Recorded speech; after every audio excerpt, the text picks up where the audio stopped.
My neighbor immigrated here from a communist country. He keeps telling me how everything happening in the United States right now is like reliving a bad nightmare.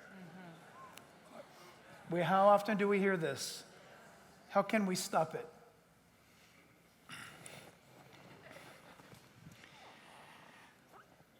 The way not to stop it, or the way that won't be adequate, is simply to say that socialism has never worked before, and therefore it can't work again.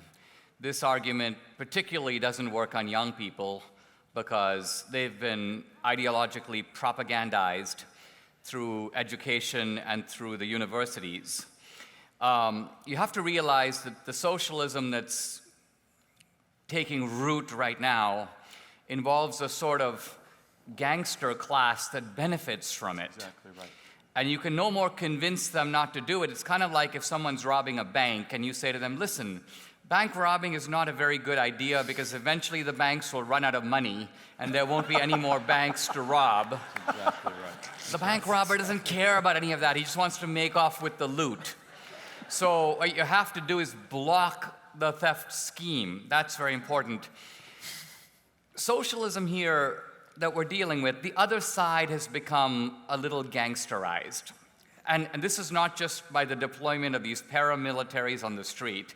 I call them paramilitaries because they're not street gangs. They have powerful friends in Hollywood who put up bail money. Someone puts strategic bricks to throw. They have powerful friends in the mayor's office. So they're attached to political movements that are encouraging them.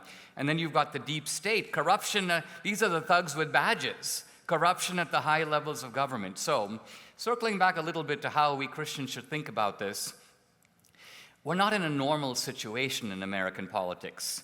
We're less in a Reagan moment, I would say, than in a Lincoln moment. Lincoln recognized that the politics of his time were very roiled, and here was a very moderate man, but he was in an immoderate situation.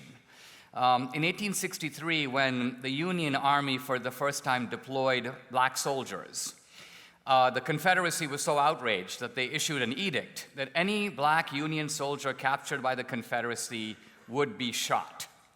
Now, when this came to the attention of Lincoln, he issued an infamous executive order: for any black Union soldier executed by the Confederacy, one Confederate captive will be shot.